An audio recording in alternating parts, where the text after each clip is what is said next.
কবরের 3 প্রশ্নের জবাব লেখাপড়ার সাথে, মুখস্থের সাথে, নকলের সাথে সম্পৃক্ত নয়। কবরের ওই 3 প্রশ্নের জবাবের সম্পৃক্ততা আমলের সাথে। দুনিয়ার মধ্যে ওই 3 প্রশ্নের আলোকে যারা আমল করবে, শুধুই মাত্র তারা কবরের 3 প্রশ্নের জবাব দিতে পারবে। প্রশ্ন হবে, মার রব্বুকা, তোমার রবকে? আমরা সবাই জানি আমাদের রবকে। জবান খুলে বলেন, আরো জোরে বলেন, কে? আমাদের রব আল্লাহ। এটা আমাদের মুখস্থ সবার আছে, কিন্তু বলেন তো ওই রবের হুকুম, আহকাম, আদেশ নিষেধ আমরা সকলে মেনে চলি নাকি? আমরা বললাম আমাদের রব আল্লাহ, আমাদের প্রতিপালক আল্লাহ, অথচ ওই রবের সব হুকুম আহকাম আমি আপনি মানি না, রবের আদেশ নিষেধ মেনে চলি না। তাহলে কবরে গিয়ে জবাব দেওয়া যাবে না যে আমার রব আল্লাহ। কিন্তু যদি রবের হুকুম আহকাম মাইনা চলি, তাইলে কবরে কেউ যদি বধির হয়, বধির যে কানে শুনে না, যে কানে শুনে না যে কবরে প্রশ্ন করা হবে মার রব্বুক, সে জীবনে কান দিয়া এটা শুনে নাই, কিন্তু দুনিয়ায় রবের হুকুম আহকাম মাইনা চলছে, ও কবরে গিয়া জবাব দিয়া দিবে সাথে সাথে আমার রব আল্লাহ।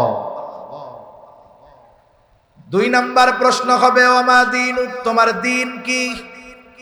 যদি জবাব জিজ্ঞাসা করি আমরা সবাই জবাব দিতে পারবো, আমাদের দিন হলো ইসলাম। আমাদের দিন কি? জবান খুলে বলেন, আরো জোরে বলেন, আমাদের দিন কি? কিন্তু আফসোস, খোঁজ নিয়ে দেখা যাবে আমার ব্যক্তিগত জীবনে ইসলাম নাই, পারিবারিক জীবনে ইসলাম নাই, অর্থনৈতিক জীবনে ইসলাম নাই, কোথাও ইসলাম নাই। অথচ আমি বলি আমার জীবন ব্যবস্থার নাম হলো ইসলাম।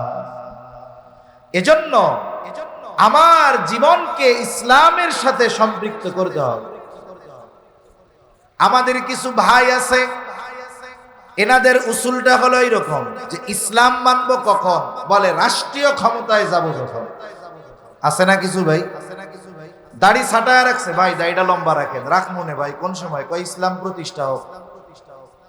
সুন্নাতি লেবাস পরেন না ভাই, কয় পর মনে। কোন সময়? কয় ইসলাম রাষ্ট্রীয়ভাবে প্রতিষ্ঠা হোক।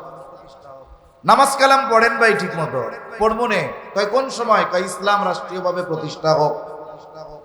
তার মানে আমরা কিছু ভাই আছি, অপেক্ষায় আছি, যখন রাষ্ট্রীয়ভাবে ইসলাম প্রতিষ্ঠা হবে তখন থেকে ইসলাম মানা শুরু করবে। কিন্তু ইসলামের এমন কিছু বিষয় তো আছে যেটা মানুষের ব্যক্তির সাথে সম্পৃক্ত, আছে না নাই? আমি সুন্নাতের উপরে চলবো, আমি আমার জবানকে গুনার থেকে বাঁচাবো, আমি আমার চোখকে গুনার থেকে হেফাজত করব, আমি হারাম খাবো না, হালাল খাবো, আমার অধীনস্থদেরকে আমি দ্বীনের উপরে চালাবো, আমার স্ত্রী কন্যাদেরকে আমি পর্দা করাবো। বলেন তো এই বিষয়গুলো মান্য করার জন্য ইসলাম রাষ্ট্রীয়ভাবে প্রতিষ্ঠা হওয়ার আগ পর্যন্ত অপেক্ষা করা যাবে নাকি? ওই পর্যন্ত অপেক্ষার সুযোগ নাই। ব্যক্তিগত জীবনে ইসলাম প্রতিষ্ঠা করতে হবে, পারিবারিকভাবে ইসলাম প্রতিষ্ঠা করতে হবে, সামাজিকভাবে যতটুকু সম্ভব ইসলাম প্রতিষ্ঠা করতে হবে, সাথে সাথে রাষ্ট্রীয়ভাবে ইসলাম প্রতিষ্ঠার প্রচেষ্টা এবং দোয়া আল্লাহ তাআলার কাছে করে যেতে হবে। আল্লাহ সুবহানাহু ওয়া তাআলা এই জমিনে আমাদের খেলাফতি দেওয়ার, রাজত্ব দেওয়ার, ক্ষমতা দেওয়ার ওয়াদা দিয়েছেন 2 শর্তের আলোকে। ঈমান আর আমল যদি আমাদের ঠিক হয়, শিরিক থেকে যদি আমরা বাঁচি, ঈমান ঠিক, আমল ঠিক, আল্লাহ তাআলা জানায়া দেন আমাদেরকে তিনি এই দুনিয়ার খেলাফতি দান করেন। কিন্তু আফসোস, আমরা এই দুনিয়া পরিচালনার শক্তি পাওয়ার জন্য দুনিয়ার আসবাবকে গুরুত্বপূর্ণ বেশি মনে করি। আমরা কি মনে করি? আমরা এটারই প্রাধান্য দেই বেশি যে আমাদের যদি 10টা ব্যারিস্টার থাকে তাহলে কাজে লাগবে বেশি, আমাদের যদি 10টা উকিল থাকে কাজে লাগবে, আমরা যদি সচিবালয়ে আমাদের 50টা সচিব বানাইতে পারি আমাদের কাজে লাগবে। ঠিক আছে, লাগবে। তবে ইসলাম প্রতিষ্ঠার জন্য ঈমানকে যদি খাঁটি না করা হয়, ইসলাম প্রতিষ্ঠার জন্য যদি শিরিককে ত্যাগ না করা হয়, আমলকে যদি পরিশুদ্ধ না করা হয়, জাগতিক আসবাব দিয়ে ইসলাম প্রতিষ্ঠা করা সম্ভব হবে না। আগে মূল ঠিক থাকতে হবে। গাছের মূল যদি ঠিক থাকে গাছ বড় হবে। গাছের মূল ঠিক থাকলে যত্ন নিলে ওই গাছ বড় হবে, শাখা প্রশাখা বাড়বে, ফলজ গাছ হলে ফল দিবে, কাজে লাগবে। আর যদি মূল ঠিক না থাকে, আমি যদি ফলের আশা করি, কাজ হবে না। এজন্য ঈমান আমল আগে খাঁটি করা লাগবে বেশি, এরপরে অন্যান্য গুলো আমার কাজে লাগবে। নাইলে ঈমান আমল যদি ঠিক না থাকে, তাহলে অন্যান্য জাগতিক আসবাব যদি শক্তিশালীও হয়, আমরা ওটার দ্বারা উপকার হাসিল করতে পারবো না। গোটা পৃথিবীর মধ্যে এখনো ইউরোপিয়ানরা আমাদের উপমহাদেশ থেকে সম্পদ লুটে নিয়ে গেছে প্রায় 200 বছর। ইংরেজরা, আমেরিকা গোটা পৃথিবীর সম্পদ লুটতেছে প্রায় 100 বছরের কাছাকাছি হয়ে যাচ্ছে। এখন পর্যন্ত এই পৃথিবীতে সম্পদের দিক দিয়ে মুসলমানদের চাইতে কেউ বেশি নেই। এখনো মুসলিম দেশগুলোর মধ্যে আল্লাহ তাআলা এই পরিমাণ সম্পদ দিয়ে রাখছেন, তেল, স্বর্ণ সহ অন্যান্য যা আছে, এই পরিমাণ সম্পদের মালিক ইউরোপ আমেরিকানরা হতে পারে নাই। তার মানে জাগতিক ধন সম্পদ মুসলমানদের কম নাই। কিন্তু 250 কোটি মুসলমান হবার পরেও ঈমান ঠিক না থাকার কারণে, শিরক থেকে বাঁচার কারণে, আমল ঠিক না থাকার কারণে গোটা আরবের মধ্যে এক ইসরায়েল বসে, চতুর্দিকে আরব দেশ থাকার পরেও ফিলিস্তিনের গাজার নিরস্ত্র নিরহ মুসলমানদেরকে নির্বিচারে হত্যা চালিয়ে যাচ্ছে। ঠিক কিনা বলে? মুসলমানদের দুনিয়ার সম্পদ আছে, কিন্তু আমরা সেই ঈমান আমল হারায় গেছি। যার কারণে সম্পদ থাকার পরেও, সংখ্যায় অনেক হওয়ার পরেও 250 কোটি মুসলমান আমরা 100 কোটি ইহুদি আমাদের নাকে রশি দিয়া ঘুরাইতেছে। কথা অন্যদিকে চলে যাচ্ছে। তাহলে বলতেছিলাম, কবরে দ্বিতীয় প্রশ্ন করবে, ওয়ামা দীনুক, তোমার দিন কি? সবাই জবাব আমরা দিতে পারবো, আমার দিন হলো ইসলাম। কিন্তু এই জবাব কবরে দেওয়ার জন্য ইসলামের উপরে আমাকে প্রতিষ্ঠিত হতে হবে। ব্যক্তি জীবন ইসলামের আলোকে সাজাতে হবে, পারিবারিক জীবন ইসলামের আলোকে সাজাতে হবে, অর্থনৈতিক, রাজনৈতিক, সমাজ জীবন ইসলামের আলোকে সাজাতে হবে। আমার যতটুকু সম্ভব পরিপূর্ণ ইসলামী অনুশাসন মেনে চলার সাথে সাথে রাষ্ট্রীয়ভাবে ইসলাম প্রতিষ্ঠার জন্য প্রচেষ্টার সাথে সাথে আল্লাহ তাআলার কাছে দোয়া করতে হবে। 3 নাম্বার প্রশ্ন করা হবে নবীজিকে দেখা, মা হাদার রাজুলুল্লাযী বুইসা ফীকুম, এই ব্যক্তিকে যাকে তোমাদের কাছে প্রেরণ করা হয়েছিল। অথবা প্রশ্ন করা হবে, ওমান নবিয়্যু, তোমার নবীকে।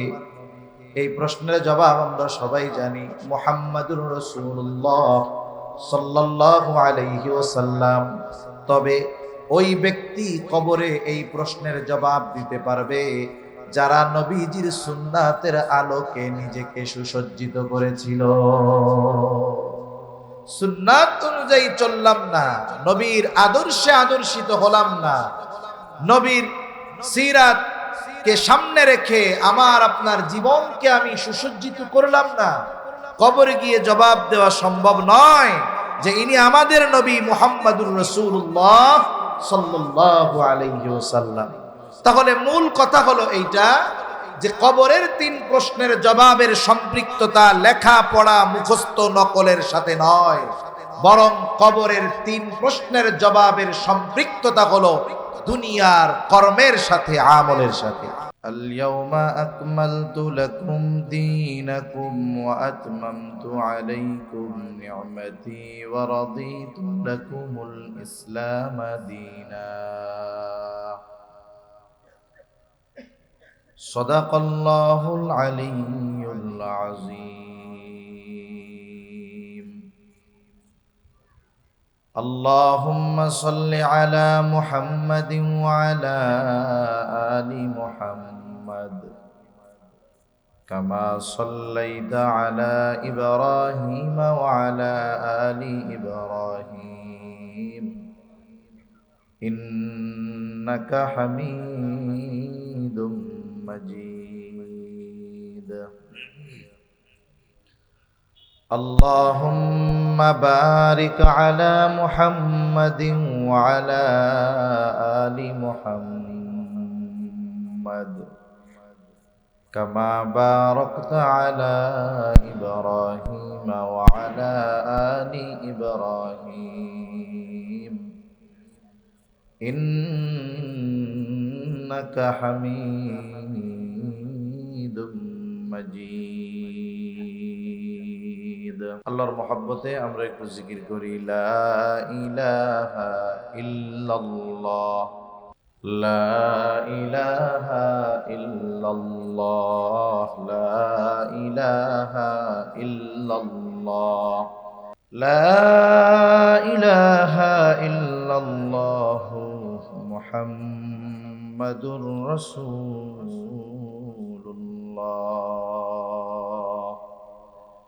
সাল্লাল্লাহু আলাইহি ওয়াসাল্লাম। আলহামদুলিল্লাহ, আল্লাহ রাব্বুল আলামিনের দরবারে অগণিত শুকর যে মহান মালিক আমাদের হায়াতে বরকত দিয়ে সুস্থ রেখে তার মহান হুকুম মাগরিবের নামাজ আদায়ের পর হাদিসের ভাষায় এ জান্নাতের বাগানে আসার বসার কিছু দিনই কথা বলবার এবং শ্রবণ করবার তৌফিক যে মহান মানিব দান করেছেন, সে মহান মানিবকে খুশি করার জন্য মোহাব্বতের সাথে জবান খুলে যে মহান মানিব আমাদেরকে এখানে আসার বসার তৌফিক দিয়েছেন, সে মহান মানিবকে খুশি করার জন্য মোহাব্বতের সাথে জবান খুলে অন্তর থেকে আমরা একবার কালিমাতুশ শুকর পাঠ করি আলহামদুলিল্লাহ। অগণিত দুরূদ ও সালাম সাইয়্যিদুল আম্বিয়া আশরাফুল আম্বিয়া খাতামুল আম্বিয়া ইমামুল মুরসালিন রহমাতুল লিল আলামিন মুহাম্মাদুর রাসূলুল্লাহ সাল্লাল্লাহু আলাইহি ওয়াসাল্লামের উপর আমি আপনাদের খেদমতে পবিত্র কোরআনুল কারীমের একটা আয়াতের অংশ তিলাওয়াত করেছি। আল্লাহ তাআলার কাছে তৌফিক চাই, আল্লাহ তাআলা কিছু কথা আপনাদের খেদমতে বলার তৌফিক দেন, যে কথাগুলো আমাদের সবার দুনিয়া এবং আখিরাতের জন্য কল্যাণকর হয়। সকলে জবান খুলে বলি আমিন। আজকের এই মাহফিল অপসংস্কৃতির বিরুদ্ধে সুস্থ সংস্কৃতিকে জাগ্রত করার মাহফিল। আমাদের মুরব্বীরা অনইসলামিক কোন কাজ যেন সমাজ থেকে দূর করার জন্য আমাদের মুরব্বীরা অনেক সময় অনেক ধরনের পরামর্শ দিয়ে থাকেন। পরামর্শগুলোর মধ্যে একটি পরামর্শ হলো, যেখানে বিদআত চালু আছে ওইখানে সুন্নাতের আমল জারি করতে হবে। স্বাভাবিক বিষয় কি, অন্ধকার কাটে আলো আসলে। প্রত্যেকটি গোমরাহি পাপ এগুলা সব অন্ধকার। এজন্যই রাসূলুল্লাহ সাল্লাল্লাহু আলাইহি ওয়াসাল্লাম হাদিসের মধ্যে বলেছেন, জুলুম কিয়ামতের দিন ভীষণ অন্ধকার ধারণ করবে। অপর দিক দিয়ে ইলম এটা নূর, ঈমান এটা নূর, এগুলো আলো। তাহলে যেখানে আলো আসে সেখান থেকে আধার অন্ধকার দূর হয়ে যায়। বেদাত এটা অন্ধকার, এখানে যখন সুন্নাত আসবে এটা হলো আলো। তাহলে আলোর আগমনে আধার কেটে যায়, অন্ধকার দূর হয়ে যায়। যেখানে কুফরি এটা অন্ধকার, ঈমান এটা আলো। যখনই ঈমানের আগমন ঘটবে অটোমেটিক কুফরির অন্ধকার কেটে যাবে। যেখানে বাতিল আছে অন্ধকার, যেখানে হক চলে আসবে এটা আলো, আলোর আগমনে অন্ধকার কেটে যাবে। ঠিক কিনা বলেন? আমাদের দেশে নববর্ষ উদযাপনকে কেন্দ্র করে এটাকে এমন একটা পর্যায়ে নিয়ে যাওয়া হচ্ছে, এটা শুধু জাতির সাথে সম্পৃক্ত কোনো বিষয় এখন নয়, বরং এটা ইসলামের সাথে সাংঘর্ষিক একটি বিষয়ে পরিণত করার অপচেষ্টা এই সমাজের একদল মানুষ চালিয়ে যাচ্ছে। এজন্যই আমাদের দেশের নববর্ষের মিছিলগুলোকে দেখে, র্যালিগুলোকে দেখে আমাদের পাশের দেশ থেকে তারা পত্রিকার মধ্যে রিপোর্ট লেখে যে বাংলাদেশের এই র্যালিগুলার মধ্যে পূজার গন্ধ পাওয়া যাচ্ছে। নাউজুবিল্লাহ। মুশরিকরা বলতেছে যে পূজার গন্ধ পাওয়া যাচ্ছে, অথচ ইমানদার এখানে শিরকের কোনো গন্ধ পায় না, ইমানদার এখানে কুফরির কোনো গন্ধ পায় না। অনেক নামধারী ইমানদারেরা এগুলাকে সমর্থন দিচ্ছে। উল্টা উলামায়ে কেরাম যদি এগুলোর ক্ষতির ব্যাপারে বলে, তাদেরকে দেশদ্রোহী, জঙ্গি বলে ট্যাগ লাগিয়ে দেওয়া হচ্ছে। ঠিক কিনা বলে? অতীতের যেই অবস্থান, এটা সহজে চলে যাবে, এটা এত সহজ নয়। গতদিন না তার আগের দিন একটা রিপোর্টে দেখলাম, পহেলা বৈশাখকে কেন্দ্র করে যেন কোনো নাশকতা না ঘটে এজন্য প্রশাসনের পক্ষ থেকে মহড়া দেওয়া হচ্ছে। মহড়া মানে ট্রেনিং দেওয়া হইতেছে যে প্র্যাকটিক্যাল ভাবে যদি কোনো সমস্যা হয় কিভাবে এটাকে প্রতিরোধ করা হবে। এই মহড়ার অংশ হিসাবে এক যুবক সে বলতেছে যে আমি নববর্ষ উদযাপন মানি না, এটা ইসলাম বিরোধী। আর প্রশাসনের লোক তাকে অ্যাটাক করতেছে, জঙ্গি ট্যাগ লাগাচ্ছে, তার উপরে আক্রমণ করতেছে। এর দ্বারা কি বুঝলেন?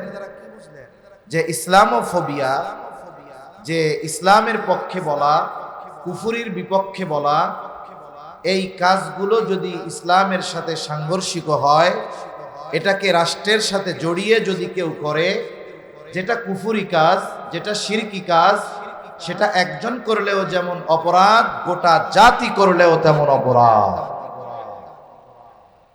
এখন এটাকে যদি কেউ ইসলাম বিরোধী বলে, উদযাপনের মাধ্যমটাকে ইসলাম বিরোধী বলার কারণে তার উপরে আক্রমণ আসলো, তার মানে কি বোঝা গেল?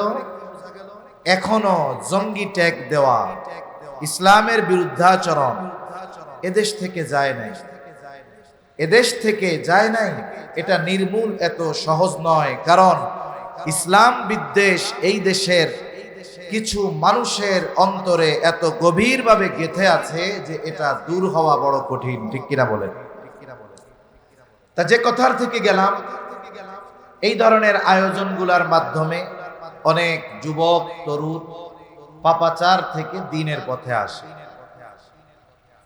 অনেক জায়গায় অনেক মাহফিল হয়।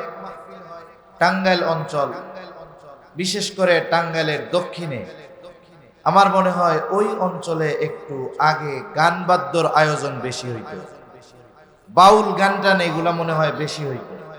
এই জন্য প্রায় প্রোগ্রামে দেখা যায় যে এদের অতীত হলো এই যারা মাহফিলের আয়োজন এখন করতেছে, এদের বড় একটা অংশ একটা সময় গান বাদ্যর আয়োজন করত। আল্লাহ তাআলা তাদেরকে কিছু বুঝ দিছে উলামায়ে কেরামের মেহনতের মাধ্যমে। এখন ওই মানুষগুলো ওই গান বাদ্য বাদ দিয়ে দ্বীনি মাহফিলের আয়োজন করতেছে, কিছু দ্বীনি কথার আয়োজন করতেছে। উলামায়ে কেরাম যাচ্ছে, কিছু কথা এলাকাবাসী শুনছে, কিছু মানুষ আমল করে সঠিক পথের পথিক হচ্ছে। এজন্য অপসংস্কৃতিকে রুখে দেওয়ার যতগুলো মাধ্যম আছে, এর মধ্যে একটি হলো ওইটার বিকল্প কোনো কিছু করা। যেমন অনেকে আবার অনেক কথা বলে যে পহেলা বৈশাখ ওরা উদযাপন করলো পেশা, হুতুম পেশা, হাতি ঘোড়া এগুলার মাথা দিয়া, আর আমরা এটারে উদযাপন করলাম দ্বীনি মাহফিল দিয়া, তাইলে পার্থক্য কোথায় হলো? প্রথম বিষয় হলো, যারা আয়োজন করেন তারা মূলত পহেলা বৈশাখকে কেন্দ্র করে আয়োজন করেন, বিষয়টা এমন নয়। বরং ওই দিন যেই সমস্ত পাপাচার অনাচারে মানুষ লিপ্ত হয়, ওই বিষয়গুলো থেকে যেন আমাদের তরুণেরা, আমাদের যুবকেরা, আগামী প্রজন্ম ফিরে থাকতে পারে, দ্বীনের পথে চলতে পারে, শিরকের পথে যেন না যায়, এই জন্য মূলত আয়োজনগুলো করা হয়। ঠিক কিনা বলে? যদিও শিরোনামে অনেক কথা থাকতে পারে, কিন্তু মূল উদ্দেশ্য উলামায়ে কেরাম জানে কেন এই আয়োজন হয়। বর্ষ বরণের জন্য নয়, বরং বর্ষবরণকে কেন্দ্র করে আমাদের সমাজে যেই সমস্ত পাপ কাজ হয়, শিরকি কর্মকাণ্ড হয়, ওগুলো থেকে বেঁচে থেকে যেন মানুষ ভালো কাজের দিকে আসে, ওগুলোকে যেন পরিহার করে, এই জন্য মূলত আয়োজন করা হয়। যেমন আমি আপনি যদি হাতের মধ্যে তাসবিহ রাখি, তাসবিহ পড়ার সময় সুবহানাল্লাহ, আলহামদুলিল্লাহ এগুলো আঙ্গুল দিয়ে পড়লে সওয়াব বেশি। কিন্তু হাতের মধ্যে যদি তাসবিহ দানা থাকে, স্বাভাবিক সময়ের চাইতে তাসবিহ হাতে থাকার কারণে দেখবেন সুবহানাল্লাহ, আলহামদুলিল্লাহ, আস্তাগফিরুল্লাহ এটা বেশিবার পাঠ করা হয়। তার মানে তাসবিহ এটা দিয়ে পড়লে আলাদা ফায়দা হবে তা নয়, বরং এই তাসবিহ আমাকে জিকিরের কথা স্মরণ করায় দেয়। ঠিক কিনা বলেন? এই যে একটা পানির বোতল দেখতেছেন, আরেকটা কোম্পানি আছে বাংলাদেশের,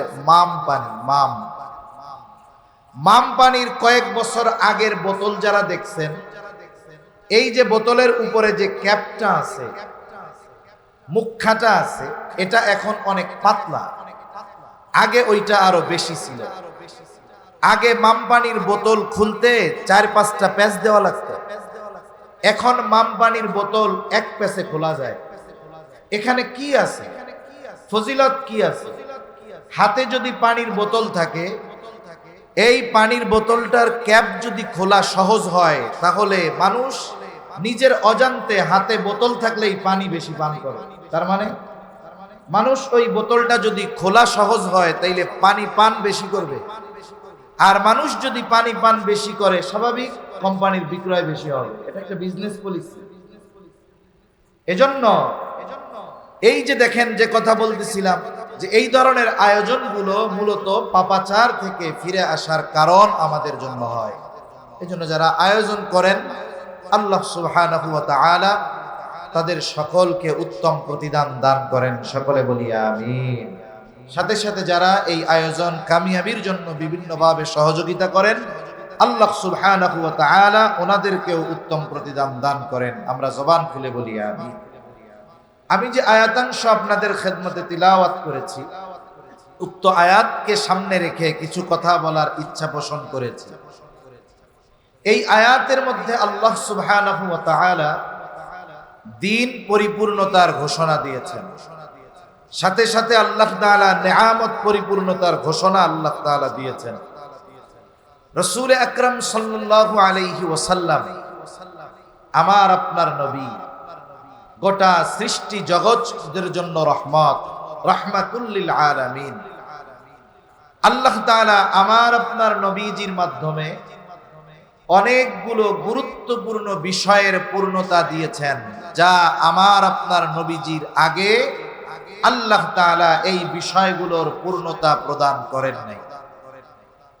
এর মধ্যে 1 নাম্বার, আল্লাহ তাআলা আমার আপনার নবীজির মাধ্যমে দ্বীন তথা শরীয়তের পূর্ণতার ঘোষণা দিয়েছেন। 2 নাম্বার, আল্লাহ তাআলা নেয়ামতের পূর্ণতা ঘোষণা দিয়েছেন।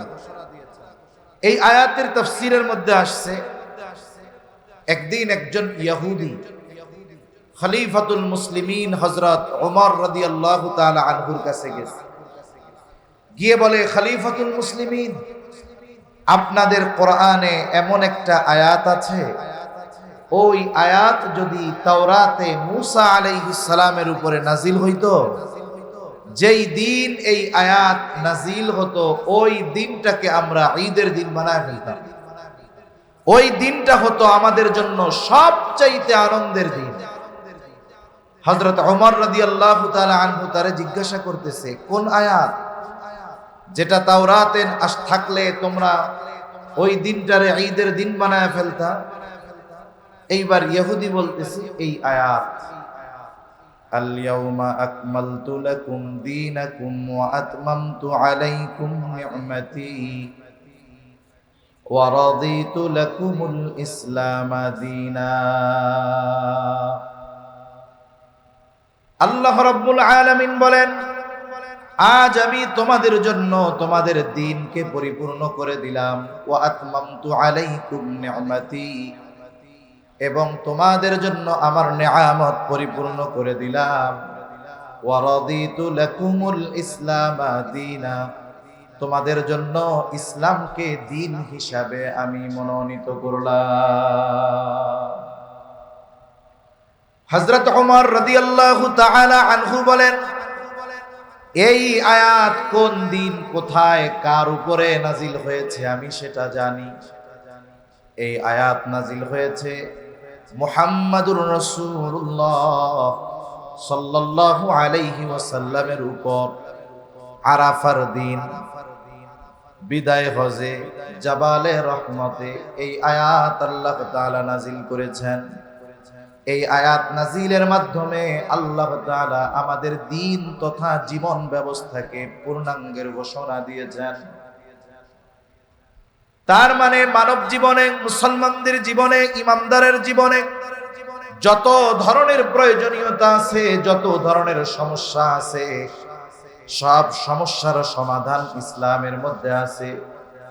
একজন মানুষ কিভাবে তার ব্যক্তিগত জীবন পরিচালনা করবে, কিভাবে তার রাজনৈতিক জীবন পরিচালনা করবে, কিভাবে পারিবারিক জীবন পরিচালনা করবে, কিভাবে তার ব্যবসা পরিচালনা করবে, কিভাবে মানুষের সাথে আচার আচরণ করবে, কিভাবে আত্মীয় স্বজনের সাথে সে চলবে, কিভাবে পাড়া প্রতিবেশীর সাথে সে চলবে, কোন পদ্ধতিতে সে ব্যবসা করবে, কিভাবে তার অর্থনৈতিক জীবন পরিচালনা করবে, জবান খুলে বলেন তো সব কিছুর সমাধান ইসলামে আছে না না? মানব জীবনের এমন কোন দিক নাই যেই দিকের সমস্যার সমাধান ইসলামের মধ্যে নেই। ইসলাম এমন এক জীবন ব্যবস্থা, আপনাদের আমাদের হাতে অনেকের কাছে অ্যান্ড্রয়েড মোবাইল আছে। আপনি একটা অ্যান্ড্রয়েড মোবাইল কেনার পর দেখবেন 6 মাস 1 বছর পর পর এর প্রোগ্রামগুলো আপডেট হয়। তার মানে 6 বছর আগে অ্যান্ড্রয়েড সফটওয়্যার আর 6 বছর পরের সফটওয়্যার এক না। সময়ের সাথে সাথে, যুগের সাথে সাথে অ্যান্ড্রয়েড আপডেট হয়, সফটওয়্যার আপডেট হয়। অনেকে বলে ইসলাম হলো মধ্যযুগীয় এক জীবন ব্যবস্থা। এটা তারা তাদের বুঝ কমতির কারণে বলে, ইসলামের প্রতি বিদ্বেষের কারণে বলে। কিন্তু আল্লাহ তাআলা ইসলামকে এমন এক জীবন ব্যবস্থায় পরিণত করেছেন যেটা সর্বযুগে সর্বকালে কিয়ামত পর্যন্ত মানব জীবনের একমাত্র সমাধান। এটা এমন না যে ইসলাম 1500 বছর আগে এটা ওল্ড ভার্সন হয়ে গেছে, এখন মানব জীবন পরিচালনার জন্য নতুন কিছু দরকার, ইসলাম দিয়ে সম্ভব নয়। এটা যারা মনে করে নিঃসন্দেহে তারা বেঈমান, কোনো সন্দেহ নাই, ঠিক কিনা বলে? ইসলাম কিয়ামত পর্যন্ত যত সমস্যা মানব জীবনে আসবে, যত প্রয়োজনীয়তা দেখা দিবে, সব কিছুর সমাধান ইসলামের মধ্যে আছে। এটা পূর্ণাঙ্গ এক জীবন ব্যবস্থা। এটা আমাদের দিন, এটাই আমাদের জীবন ব্যবস্থা। শুধু তাই না, এই দিন সম্পর্কে দুনিয়ায় যেমন আমাদের দিনের উপরে চলতে হবে, পরকালে মৃত্যুর পর এই দিনের ব্যাপারে আল্লাহ আমাদের জিজ্ঞাসা করবে। আমাদের সকলের কম বেশি জানা আছে, কবরের মধ্যে 3টি প্রশ্ন করা হবে। কয়টি প্রশ্ন একটু জোরে বলেন? 3টি প্রশ্ন করা হবে, এটা সবাই জানে। শুধু মুসলিমেরা জানে, অমুসলিমেরা জানে না এমনটা নয়, বরং অমুসলিমেরাও এই কথা জানে যে মুসলমানেরা এটা বিশ্বাস করে কবরের মধ্যে 3 প্রশ্ন করা হবে।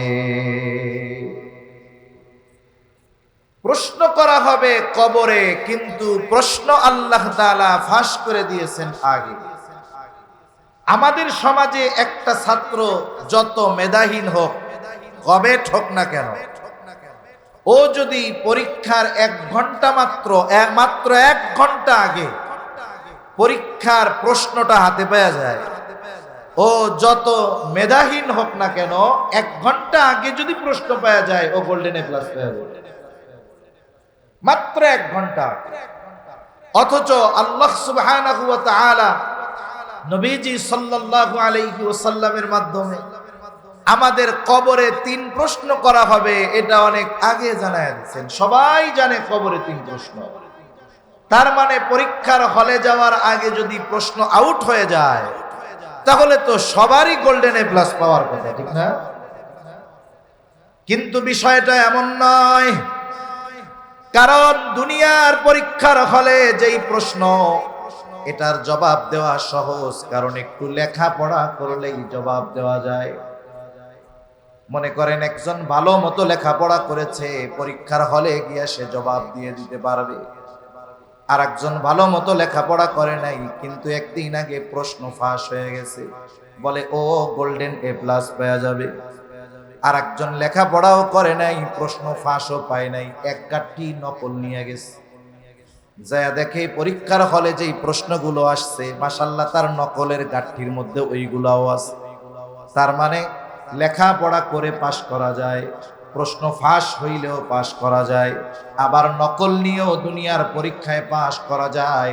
কিন্তু বলেন তো, কবরের প্রশ্নের জবাব এই তিন পদ্ধতি অবলম্বন করলে জবাব দেওয়া যাবে নাকি? একজন যদি ভালো মতো মুখস্থ করে, চিন্তা করে, মুখস্থ কইরা তুই ফেরেশতা তো আইব জিজ্ঞাসা করতে, আসলেই প্রশ্ন করার আগেই জবাব দিয়া দিব, যা কইবা জানি জবাব এটা সম্ভব? সম্ভব। কেউ যদি ওসিয়ত করে যায় যে আমার তো আমল টামল ঠিক নাই, এই তিন প্রশ্নের জবাব দিতে পারলে তো কবর জান্নাতের বাগান হয়ে যাইব। এক কাম করি, সুন্দর মতো আমার কাফনের মধ্যে জবাবটা লেখা 2-3 কপি নকল দিয়ে দিস, কাজ হবে।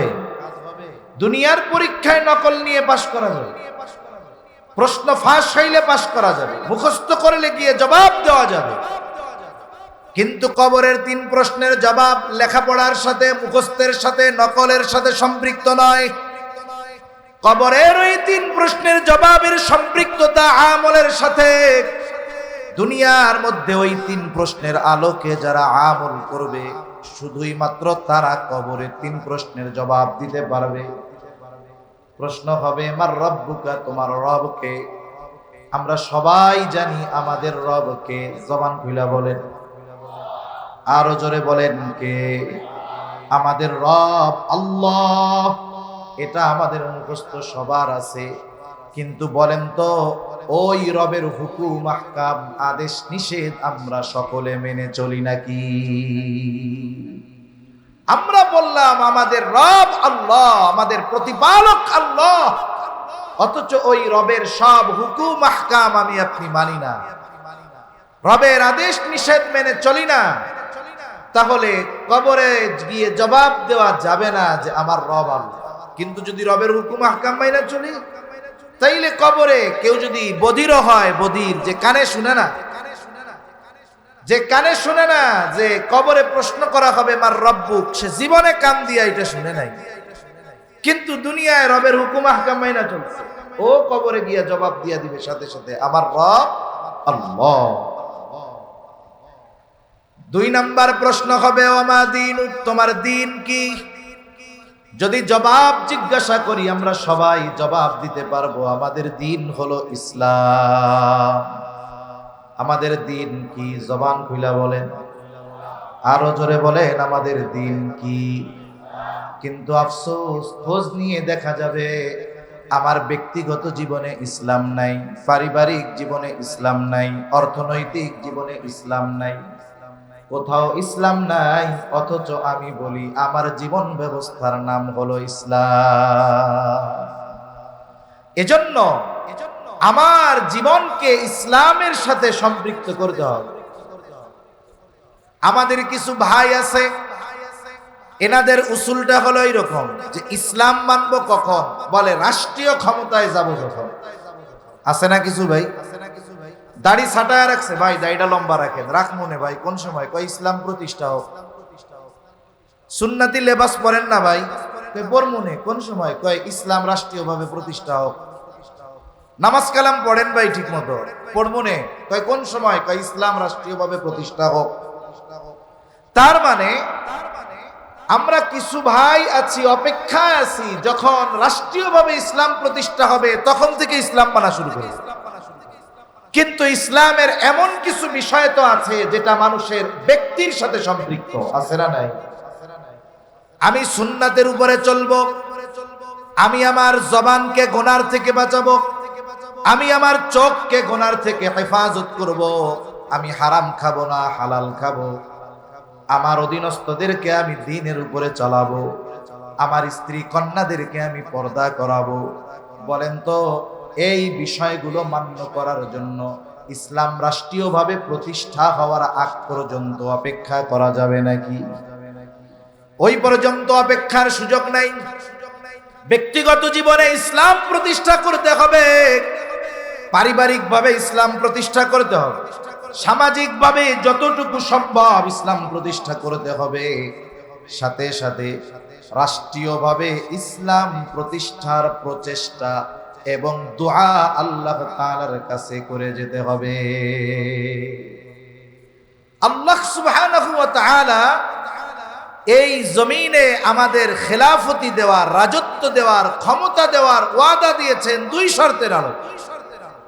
ঈমান আর আমল যদি আমাদের ঠিক হয়, শিরিক থেকে যদি আমরা বাঁচি, ঈমান ঠিক, আমল ঠিক, আল্লাহ তাআলা জানায়া দেন আমাদেরকে তিনি এই দুনিয়ার খেলাফতি দান করেন। কিন্তু আফসোস, আমরা এই দুনিয়া পরিচালনার শক্তি পাওয়ার জন্য দুনিয়ার আসবাবকে গুরুত্বপূর্ণ বেশি মনে করি। আমরা কি মনে করি?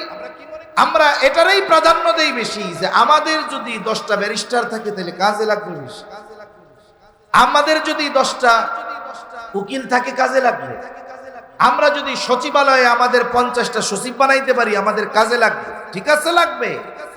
তবে ইসলাম প্রতিষ্ঠার জন্য ঈমানকে যদি খাঁটি না করা হয়, ইসলাম প্রতিষ্ঠার জন্য যদি শিরিককে ত্যাগ না করা হয়, আমলকে যদি পরিশুদ্ধ না করা হয়, জাগতিক আসবাব দিয়ে ইসলাম প্রতিষ্ঠা করা সম্ভব হবে না। আগে মূল ঠিক থাকতে হবে। গাছের মূল যদি ঠিক থাকে গাছ বড় হবে, গাছের মূল ঠিক থাকলে যত্ন নিলে ওই গাছ বড় হবে, শাখা প্রশাখা বাড়বে, ফলজ গাছ হলে ফল দিবে, কাজে লাগবে। আর যদি মূল ঠিক না থাকে, আমি যদি ফলের আশা করি কাজ হবে না। এজন্য ঈমান আমল আগে খাঁটি করা লাগবে বেশি, এরপরে অন্যান্য গুলো আমার কাজে লাগবে। নাইলে ঈমান আমল যদি ঠিক না থাকে, তাহলে অন্যান্য জাগতিক আসবাব যদি শক্তিশালীও হয়, আমরা ওটার দ্বারা উপকার হাসিল করতে পারবো না। গোটা পৃথিবীর মধ্যে এখনো ইউরোপিয়ানরা আমাদের উপমহাদেশ থেকে সম্পদ লুটে নিয়ে গেছে প্রায় 200 বছর। ইংরেজরা, আমেরিকা গোটা পৃথিবীর সম্পদ লুটতেছে প্রায় 100 বছরের কাছাকাছি হয়ে যাচ্ছে। এখন পর্যন্ত এই পৃথিবীতে সম্পদের দিক দিয়ে মুসলমানদের চাইতে কেউ বেশি নেই। এখনো মুসলিম দেশগুলোর মধ্যে আল্লাহ তাআলা এই পরিমাণ সম্পদ দিয়ে রাখছেন, তেল, স্বর্ণ সহ অন্যান্য যা আছে, এই পরিমাণ সম্পদের মালিক ইউরোপ আমেরিকানরা হতে পারে নাই। তার মানে জাগতিক ধন সম্পদ মুসলমানদের কম নাই। কিন্তু 250 কোটি মুসলমান হবার পরেও ঈমান ঠিক না থাকার কারণে, শিরক থেকে বাঁচার কারণে, আমল ঠিক না থাকার কারণে গোটা আরবের মধ্যে এক ইসরায়েল বসে, চতুর্দিকে আরব দেশ থাকার পরেও ফিলিস্তিনের গাজার নিরস্ত্র নিরহ মুসলমানদেরকে নির্বিচারে হত্যা চালিয়ে যাচ্ছে। ঠিক কিনা বলে? মুসলমানদের দুনিয়ার সম্পদ আছে, কিন্তু আমরা সেই ঈমান আমল হারায় গেছি, যার কারণে সম্পদ থাকার পরেও, সংখ্যায় অনেক হওয়ার পরেও 250 কোটি মুসলমান আমরা 100 কোটি ইহুদি আমাদের নাকে রশি দিয়া ঘুরাইতেছে। কথা অন্যদিকে চলে যাচ্ছে। তাহলে বলতেছিলাম, কবরে দ্বিতীয় প্রশ্ন করবে, ওয়ামা দীনুক, তোমার দিন কি? সবাই জবাব আমরা দিতে পারবো, আমার দিন হলো ইসলাম। কিন্তু এই জবাব কবরে দেওয়ার জন্য ইসলামের উপরে আমাকে প্রতিষ্ঠিত হতে হবে, ব্যক্তি জীবন ইসলামের আলোকে সাজাতে হবে, পারিবারিক জীবন ইসলামের আলোকে সাজাতে হবে, অর্থনৈতিক, রাজনৈতিক, সমাজ জীবন ইসলামের আলোকে সাজাতে হবে। আমার যতটুকু সম্ভব পরিপূর্ণ ইসলামী অনুশাসন মেনে চলার সাথে সাথে রাষ্ট্রীয়ভাবে ইসলাম প্রতিষ্ঠার জন্য প্রচেষ্টার সাথে সাথে আল্লাহ তাআলার কাছে দোয়া করতে হবে। 3 নাম্বার প্রশ্ন করা হবে নবীজিকে দেখায়া, মা হাদার রাজুলুল্লাযী বুইসা ফীকুম, এই ব্যক্তিকে যাকে তোমাদের কাছে প্রেরণ করা হয়েছিল। অথবা প্রশ্ন করা হবে ওমান নবিয়্যু, তোমার নবীকে। এই প্রশ্নের জবাব আমরা সবাই জানি, মুহাম্মাদুর রাসূলুল্লাহ সাল্লাল্লাহু আলাইহি ওয়াসাল্লাম। তবে ওই ব্যক্তি কবরে এই প্রশ্নের জবাব দিতে পারবে যারা নবীজির সুন্নাতের আলোকে নিজেকে সুসজ্জিত করেছিল। সুন্নাত অনুযায়ী চললাম না, নবীর আদর্শে আদর্শিত হলাম না, নবীর সিরাত কে সামনে রেখে আমার আপনার জীবনকে আমি সুসজ্জিত করলাম না, কবরে গিয়ে জবাব দেওয়া সম্ভব নয় যে ইনি আমাদের নবী মুহাম্মাদুর রাসূলুল্লাহ সাল্লাল্লাহু আলাইহি ওয়াসাল্লাম।